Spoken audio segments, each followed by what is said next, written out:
करना होगा, करना होगा 2800 ग्रेड पे लागू करना होगा, करना होगा। जो जुर्म के टक्कर में, हमारा नारा है, जो जुर्म के टक्कर में, हमारा नारा है। अब मैं अपनी मांगे पूरी करो, पूरी करो, पूरी करो, गुरु का समझौता लागू करो, लागू करो, लागू करो। इंकलाब जिंदाबाद, जिंदाबाद, जिंदाबाद, इंकलाब जिंदाबाद। अपनावी पूरे करो, हम अपनी मांगे लेकर रहेंगे, हम अपनी मांगे लेकर रहेंगे, लेकर रहेंगे। राजस्व कर्मचारी महासंघ जिंदाबाद, जिंदाबाद। गुरु का समझौता लागू करना होगा, गुरु का समझौता लागू करना होगा। उसका समायोजन, उसका एडजस्टमेंट होना चाहिए या उसका राशि मिलना चाहिए। ये तमाम सवाल हैं। और अभी जो मुख्य सवाल हम लोग का महासंघ लगातार उठाते आ रहे हैं, जितने नए राजस्व कर्मचारी जो 22 से बहाल हुए, या पंचायत सचिव बहाल हुए हैं, या क्लर्क बहाल हुए हैं, या जो भी बहाल हुए हैं सितंबर 2005 से, उनको पुराना पेंशन मिलना चाहिए। आज ठेका, संविदा, मानदेय, आउटसोर्सिंग पर लोग कार्य कर रहे हैं, वो उनकी सेवा नियमित होनी चाहिए। आप देखिए, आउटसोर्सिंग में जो एनजीओ काम लेता है, सरकार उसको कुछ वेतन देती है, इसको कुछ मिलता है, बहुत कम मिलता है, 5000, 6000, 800 रुपये काट के मिलता है। तो हम साफ साफ ये कहना चाहते हैं, जो राजस्व कर्मचारी की जो 17 सूत्री मांग है, जो सरकार ने लिखित समझौता किया है, उसको अविलंब लागू करो।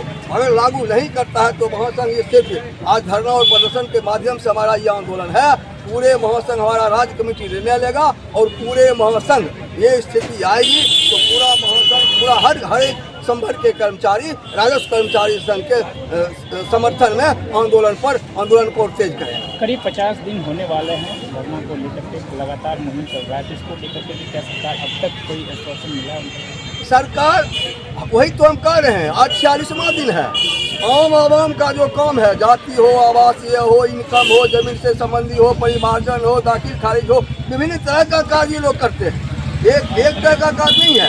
लेकिन एक तरफ सरकार कहती है कि हमें आम लोगों से हमको बहुत सद्भावना है, हम उसको काम करना चाहते हैं। लेकिन एक तरफ 46 दिन से हड़ताल पर है और सरकार पर कहीं कोई संज्ञान नहीं ले रही है, कहीं कोई बात कर रही है। हम साफ साफ कहना चाहते हैं, आवाम का काम इतना परेशान है, किन्हीं को एडमिशन कराना है, किन्हीं को कुछ करना है, बहुत सारे काम हैं और वो महत्वपूर्ण काम बाधित हो रहे हैं। इसलिए हम सरकार से कहना चाहते हैं, राजस्व कर्मचारियों से, अभी के नेताओं से अविलंब वार्ता करें और वार्ता कर जो लिखित समझौता हुआ है उससे अलग हम कुछ नहीं मांग रहे हैं। जो लिखित समझौता हुआ है उसको लागू करें।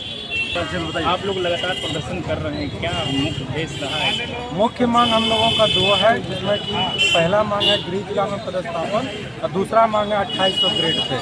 सरकार द्वारा हम लोगों को क्षेत्र में जाने के लिए किसी प्रकार का भत्ता, इंटरनेट खर्चा नहीं दिया जाता। वर्तमान में सारा काम ऑनलाइन होता है, लेकिन सरकार द्वारा हमको कोई भी इंटरनेट से संबंधित भत्ता नहीं दिया जाता है। तो इसका भी मांग है हम लोगों के द्वारा, जो कि पिछला साल मान लिया गया है। अब सरकार से हमारा विनम्र निवेदन है, इनको जल्द से जल्द लागू कर दे, जिससे कि हम लोग हड़ताल तोड़कर अपने काम के लिए वापस आए। आपने 17 सूत्री मांगों में एक और अहम मुद्दा उठाया, जिसमें कि अपने सरकार की व्यवस्थाओं पर भी सवाल उठाया कि उसमें कई चीज़ें ऐसा है कि प्रिंटर से लेकर के कई सामानें जो है मुहैया नहीं कराई जाती है। जी बिल्कुल, सरकार के द्वारा कोई भी सुविधा हम लोगों को नहीं दिया जाता है। केवल एक वेतन है 1900 ग्रेड पे का, और इसके अलावा हमको ऑफिस कहाँ है मेरा ये भी नहीं निर्धारित है। ना उसमें प्रिंटर है, ना इंटरनेट है, ना टेबल है, ना कुर्सी है। पब्लिक आता है, उसको कहाँ बिठाना है, ये सब का कोई व्यवस्था नहीं है। तो सरकार से विनती है, इस पर ध्यान दिया जाए और हम लोगों की मांगों को मान लिया जाए और हम लोग हड़ताल तोड़कर काम करवा। परेशानी है आपको? परेशानी है कि हम लोग का मांग सरकार द्वारा मांग लिया गया था, उसके बाद उसको लागू नहीं किया जा रहा है, जिसमें 2 जून 2025 को 17 सूत्री पर समझौता किए थे, जिसमें प्रधान सचिव और मुख्य सचिव का साइन किया हुआ है। ठीक ना, हम लोग को सब और बोला गया था कि 10 दिसंबर तक लागू कर दिया जाएगा, लेकिन लागू नहीं किया गया। अंततः हम लोग 11 फरवरी से अनिश्चितकालीन सामूहिक अवकाश पे हैं और ये चल रहा है, जिसमें प्रमुख मांग है हम लोग का गृह जिला में पदस्थापन और दूसरा मांग है 2800 ग्रेड पे का। ठीक है, इसके अलावा हम लोग को ना तो नेट भत्ता दिया जाता है, ना यात्रा भत्ता दिया जाता है, ना पेट्रोल दिया जाता है और इसी के सहारे सब सुविधा के अभाव में हम लोग काम करने पर मजबूर हैं। राजपत्रित कर्मचारी महासंघ जिंदाबाद, राजपत्रित कर्मचारी महासंघ जिंदाबाद, राजस्व कर्मचारी संघ जिंदाबाद, राजस्व कर्मचारी संघ जिंदाबाद, कर्मचारियों को भी जिला पदस्थापन करना होगा, राजस्व कर्मचारियों को भी जिला पदस्थापन करना होगा, 17 सूत्री मांगों को पूरा करना होगा, हुए समझौते 17 सूत्री मांगों को पूरा करना होगा, रेट पे 2800 देना होगा, रेट पे 2800 देना होगा, एनपीएस यूपीएस नहीं चलेगा, पुराना पेंशन देना होगा, को रेगुलर करना होगा।